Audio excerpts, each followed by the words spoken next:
Profe, ponga para grabar. Sí, ahí ya, ahora activé. Ahí está. Justito, gracias igualmente. Bueno, la idea de esta clase es no arrancar con algo nuevo porque me gustaría hacer un repaso general del primer cuatrimestre, así medio rapidito de los temas que vimos, para que ustedes puedan ver, a ver qué le quedó, qué no le quedó, para que ustedes sepan también qué puede ser lo que a mí me parece más importante, que también le va a ayudar para saber a dónde apuntar cuando tengan que estudiar también, me parece eso, para rendir, ¿sí? Y también es como para ir refrescando la memoria, porque lo interesante de nuestra disciplina de la filosofía es justamente esta cuestión de que nosotros para poder entender, abordarla a esta disciplina, para lograr una reflexión crítica sobre cualquier objeto de estudio que hagamos dentro de la disciplina, sea el objeto que estemos estudiando, ¿sí? Necesitaremos realmente hacer como una atención sostenida sobre el objeto que estamos estudiando. ¿Qué significa atención sostenida? Que nosotros tenemos que hacer un esfuerzo nociológico, un esfuerzo de conciencia, de razón, de pensamiento, ¿sí? Sobre el objeto. Un esfuerzo para qué? Para estar atentos sobre lo que estamos haciendo. Porque si no, como ustedes saben, nuestra conciencia es un mecanismo de respuesta, ¿sí? A la realidad. Capaz que ustedes lo vieron eso en la secundaria, así en psicología, ¿no? La conciencia es un mecanismo de respuesta a la realidad. Y nosotros todo el tiempo vamos recibiendo de la realidad datos, ¿sí? Vamos recibiendo temperatura, colores, sabores, ¿sí? De la realidad vamos recibiendo esos datos. Y nuestra conciencia dispara, ¿sí? Respuesta a esos estímulos que recibe de la realidad, ¿sí? Dispara mecánicamente. Muchas veces yo ni lo pienso y sucede, ¿sí? Entonces, como sabemos que es un mecanismo de respuesta, cuando nosotros hacemos filosofía, vamos a ver que toda la realidad que me rodea fuera del objeto de estudio, ¿sí? Va a provocar que mi mente quiera rápidamente salir de ese estudio. Entonces voy a estar estudiando, supongamos, metafísica, una teoría metafísica sobre el ser o sobre la nada, sobre la esencia de las cosas, y cualquier cosa que suceda alrededor me va a distraer de lo que estoy estudiando. Entonces voy a perder el hilo conductor para llegar a la idea de lo que estoy realizando, para poder hacer alguna reflexión crítica sobre mi objeto de estudio. Entonces es importante aprender a sostener a través de la intención, ¿no? Sostener la atención, tratar de hacer una atención sostenida. Esto requiere de un pequeño esfuerzo, ¿sí? Un pequeño esfuerzo de nosológico. ¿Qué quiere decir eso? De tratar de estar conectado con lo que estoy estudiando. Por eso retomar ahora los temas que vimos nos va a ayudar para refrescarnos un poquito la memoria, para poder volver a conectarnos con la disciplina, para poder empezar a abordar algunos temas que son un poco son un poquito más profundos ya. Vamos a tratar de empezar a meternos en aguas más profundas, ¿sí? No navegar tan playito de la filosofía, sino de hacer un poco de filosofía. Porque hasta ahora lo que vimos fueron algunas definiciones etimológicas, algunas definiciones de autores, hicimos hasta la edad moderna un recorrido histórico de más o menos de pensamiento de algunos filósofos que para mí son lo más importante, y todavía nos falta la edad contemporánea para terminar esa unidad, que lo vamos a ver creo que en la próxima clase ya, terminamos con eso y vamos a empezar ya sobre las disciplinas filosóficas, con alguna disciplina. Entonces, creo que la primera disciplina que vamos a ver va a ser antropología, que es la disciplina filosófica que estudia al ser humano. Y para eso vamos a necesitar de estar un poco más atento a los conceptos, estar un poco más atento a las ideas, ¿sí? Estar un poco más atento a los paradigmas que manejan esos conceptos para poder hacer un poquito de filosofía, que es la idea de la materia. Entonces, eso va a ser como una práctica que vamos a tener que hacer, ¿sí? Tratar de sostener la atención sobre los objetos de estudio.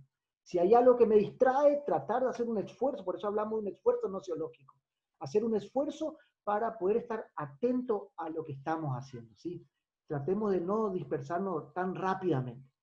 Por supuesto que eso no es tan fácil la primera vez ni la segunda. Con el tiempo eso se va volviendo mecánico. Como yo les dije recién, la conciencia es un mecanismo, ¿sí? Y como mecanismo funciona mecánicamente, ¿sí? Entonces va a llegar un momento donde la atención sostenida no hará falta tanto esfuerzo, sino que se va a accionar mecánicamente ya, así con el tiempo. Pero como no estamos tan acostumbrados, vamos a hacer primeramente algún pequeño esfuerzo, ¿sí? Cualquier pregunta, chicos, ustedes me interrumpen, ¿eh? Cualquier cosa que no entiendan, me interrumpen, ¿sí? No hay problema. Entonces, ese es el esfuercito que le vamos a pedir de esta disciplina. Así como otras disciplinas, muchas veces necesitan nada más que de la práctica o de la práctica y el método. La filosofía necesitamos de la práctica, del método y de la atención. Son como las herramientas que necesitamos. ¿Sí? Entonces, para lograr la reflexión, ¿sí? La reflexión necesitamos de la atención. ¿Sí? Porque cuando hablamos de reflexionar, hablamos de flexionar sobre un objeto de estudio dos veces, por eso es reflexión. Flexión es doblar, ¿no? Es volver sobre lo mismo. Cuando hacemos filosofía, no solo nos quedamos con los pensamientos, ¿sí? Que sería el abordaje al ente, sino que hacemos una reflexión sobre el pensamiento. Volvemos sobre ese pensamiento tantas veces sea necesaria, volvemos sobre ese pensamiento tantas veces sea necesaria, hasta que podamos encontrar esa claridad o esa distinción o esa verdad o esa idea que estamos buscando. ¿Sí? A veces no la estamos buscando y aparece. Bueno, ya vamos a ver que hay excepciones también. ¿Sí? Pero cuando hacemos filosofía tenemos que tener esa actitud. ¿Sí? La actitud frente al conocimiento. Una actitud que tiene que ver con el despojarse de muchos de los prejuicios que tenemos. ¿Sí? Tratar de despojarse. ¿Sí? Hay un filósofo que se llama Husserl, que ya lo vamos a ver cuando vemos contemporánea, ¿sí? Que él hablaba de que tenemos que hacer una epogé. Epogé significa poner entre paréntesis, ¿sí? La palabra época viene de epogé, ¿sí? La época, epogé. Poner entre paréntesis todos los prejuicios que tenemos, todos nuestros condicionamientos que tenemos, condicionamientos mentales, ideológicos, de creencia, de cultura, de paradigma, de lo que sea, todos esos condicionamientos, ponerlo en stand-by, ¿sí? Ponerlo entre paréntesis para poder acceder a la idea, al objeto, al ente que estoy estudiando con la mayor limpieza de la conciencia posible para poder captar el objeto en su verdad, en su realidad, y no captar un objeto que esté cargado de prejuicios, que capaz que ese ente, ese objeto que estoy estudiando, no sea así como me lo estoy figurando, pero mis prejuicios, mi ideología, mis creencias, mis pensamientos, mis momentos emotivos, mi estado de ánimo del momento, haga que yo vea un objeto como no es y no se me represente en la conciencia como es. ¿Sí? Por eso hablamos de epogé, ¿no? Epogé. La palabra epogé, les dije, época viene de epogé, ¿no? Vieron que la época se dividen históricamente en la antigua, la moderna, la antigua, la medieval, la moderna y la contemporánea. Y es poner un momento histórico entre paréntesis, eso es una época, una epogé. ¿Sí? Poner entre paréntesis para poder abordarlo más precisamente. Bueno, entonces ese es el esfuerzo que nosotros vamos a necesitar hacer en esta disciplina. Si ustedes logran hacer ese esfuerzo, hacen el intento, ¿sí? Acuérdense que acá siempre hablamos de intento, acá no hay nada, nada no tiene que ser forzado, es un intento, tiene que ser un intento a conciencia, un intento. Si yo hago ese intento y lo practico y trato de llevar adelante eso cuando damos las clases o cuando estudio, cuando leo las clases o cuando veo un video de las clases, van a ver que cuando vayan a rendir la materia se le va a hacer muchísimo más fácil, porque van a estar conectados con los temas. O si no, le va a pasar, que yo veo que pasa habitualmente, es que sentimos de que los temas de filosofía están muy alejados de nuestra propia existencia, de nuestra realidad, de nuestra vida. Encima, por ahí uno dice, bueno, yo estudio matemáticas ya para alejarme de eso, y sin embargo, les voy a decir algo, la matemática es 50% filosofía. Es más, los grandes matemáticos fueron grandes filósofos también. Y eso también yo lo descubrí después de que había estudiado. Yo también pensaba que cuando estudiaba filosofía me alejaba de la matemática, sin embargo fue cuando más me acerqué a la matemática y fue cuando empecé a querer hacer matemática, cuando empezó a gustarme la matemática y como hoy día que me parece la disciplina por excelencia, la matemática me encanta, amo la matemática, soy un fan de la matemática, aunque no soy profesor de matemática, pero me encanta, me cuesta mucho, pero me encanta, ¿sí? Porque tiene ese método tan específico y eso a mí me... Pero bueno, entonces ese es el esfuerzo que le vamos a pedir. Entonces yo decía, para que retomemos algunas clases, ¿sí? Empecemos ahí con la primera. Yo voy a compartir ahí, si tengo acá, a ver, en mi compu, la clase número 1. Ustedes me dicen si se ve o no se ve. ¿Se ve? Está cargando. Está cargando, sí, va lento. Sí, ahora Sí, ahí se ve. Ahí se ve la filosofía y su etimología, ¿sí? ¿Se acuerdan? Sí. Bueno, entonces nosotros decíamos ahí que para tener un primer pantallazo de la filosofía, ¿sí? Para abordar una definición de filosofía, nosotros arrancamos desde su etimología. Todos sabemos lo que es la etimología, ¿no es cierto? ¿Sí? Sí, profe, es como ¿Sí? la definición de algo, ¿no? De dónde nace, dónde... Exactamente.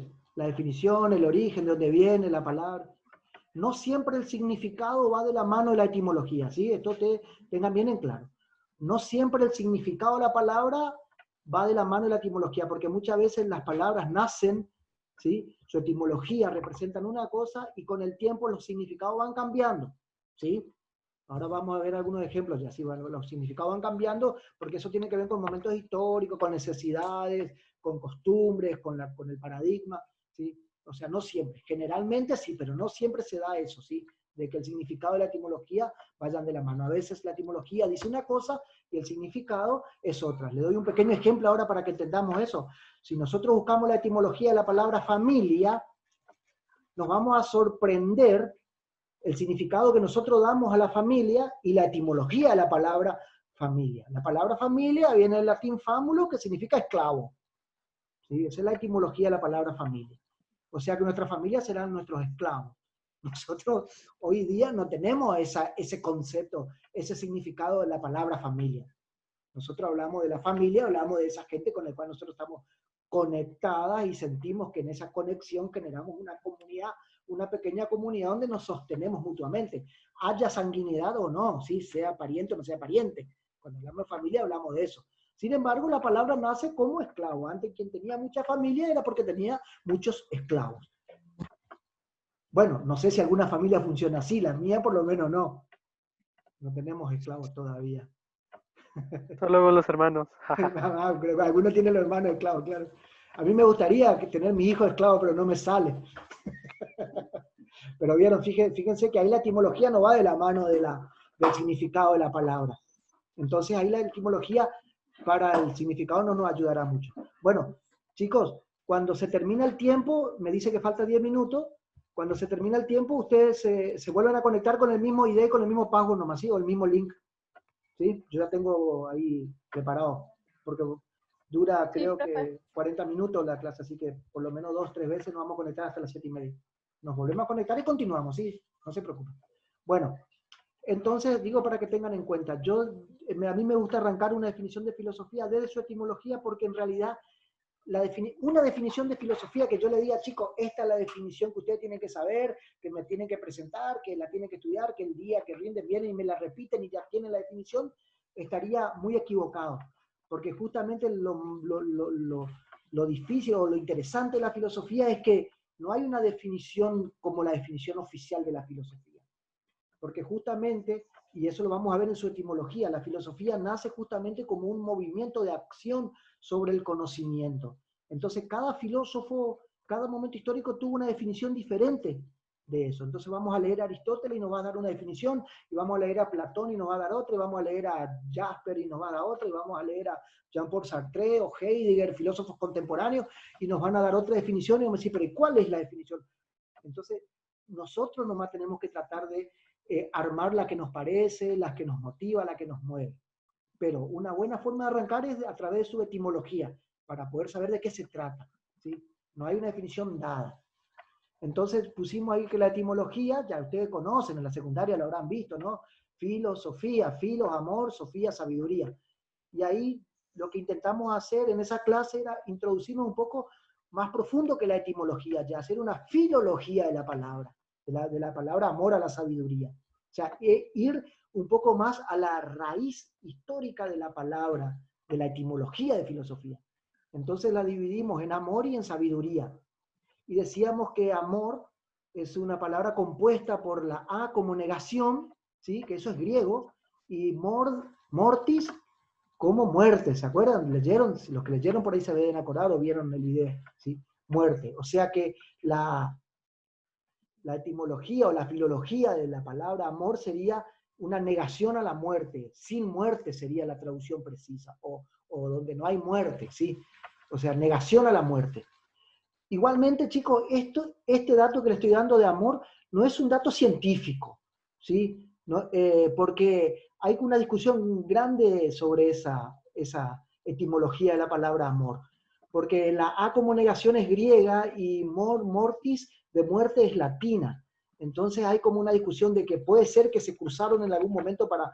Entonces hay otras definiciones etimológicas. Yo tomo esta porque a nosotros nos viene re bien para el significado de lo que es la filosofía y porque tiene perdón que estoy admitiendo gente un ratito, tiene un movimiento poético interesantísimo, ¿no? Cuando hablar de filosofía, hablar como negación de la muerte, como que es bastante romántico, ¿no? El romántico medieval, ¿no? Romántico como poeta, como poesía. Entonces a mí me parece interesantísimo, aunque no tenga una certeza científica de que la palabra amor sea la negación de la muerte, ¿sí? Hay 3, 4 etimologías de la palabra amor. Yo tomo esa porque me parece a mí interesantísimo para lo que nosotros damos. Porque justamente ahora cuando veamos sabiduría van a ver por qué yo tomo amor como negación de la muerte. Fíjense que cuando uno está enamorado, uno se siente pleno, se siente vivo, entonces la muerte es lo más lejano que uno siente cuando uno se siente enamorado. Es una linda palabra. Y después, la otra palabra es sabiduría. Fíjense que hablamos de sabiduría, que viene del latín sapere, que significa el sabor, el gusto, ¿sí? Sabor como gusto, ¿sí? De los sentidos, el sabor. Esta palabra, sapere, de sabiduría, de saber, nace en las primeras comunidades de seres humanos, allá cuando los seres humanos, cuando éramos sapiens, ¿sí? A partir de que éramos sapiens, empezamos a vivir en comunidad. Empezamos a vivir en comunidad para protegernos, ¿sí? El ser humano necesitaba protegerse. Y si andaba solo, era una presa muy fácil de cazar por el tigre, diente de sable, que fue nuestro peor enemigo en la historia de la evolución de la humanidad. El diente de sable nos comía, ¿sí? Muy fácil, éramos una presa muy fácil. Primero que somos una presa bastante carnosa, tenemos mucha carne, ¿sí? Algunos tenemos más grasa que carne, pero bueno, somos bastante carnosos.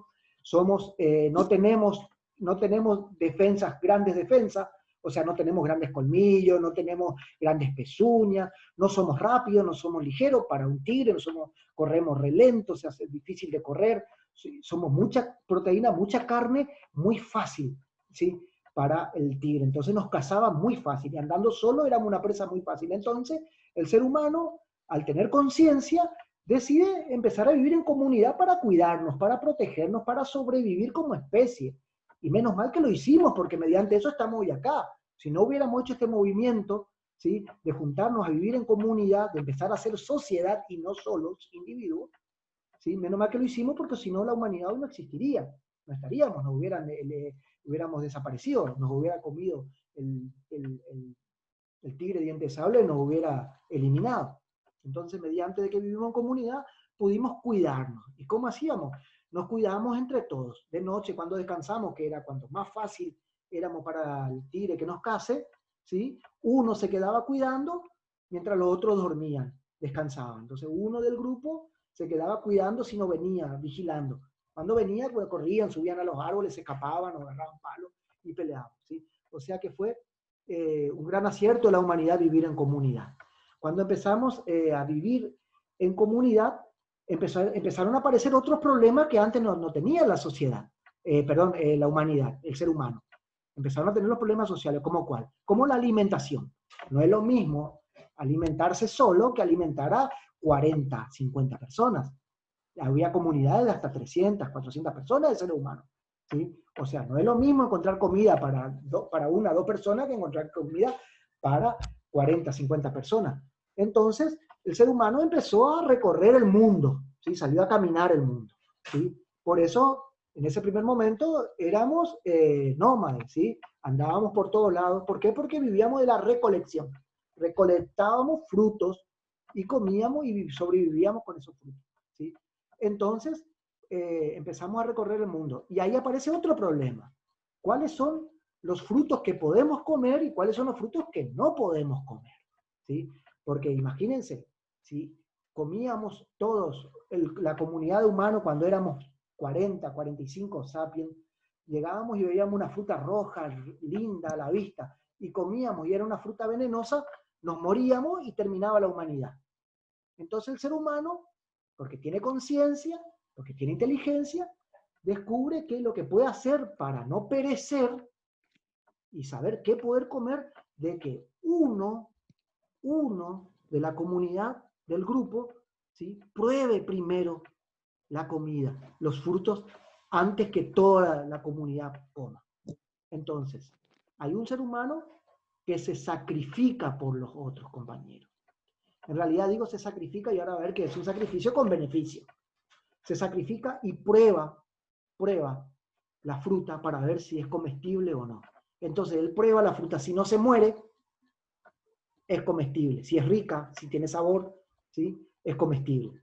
Entonces los demás comían y se quedaban en ese lugar donde había esa fruta. Cuando terminaba, se iban a otro lugar, encontraban otras frutas por el camino, o otra vez venía el que probaba, que era siempre el mismo, ¿sí?, y probaba la fruta. Si él comía y no le dolía la panza, no tenía diarrea, no vomitaba, no se sentía mal, no se moría, era comestible. Y encima si era dulce, mucho mejor. Entonces, ¿sí?, empieza a haber una persona en el grupo, una persona que se diferencia de los demás, ¿sí? ¿En qué se diferencia? Se diferencia en que él empieza a tener un conocimiento diferente a los otros, porque él empieza a tener el conocimiento de qué se puede comer y qué no se puede comer.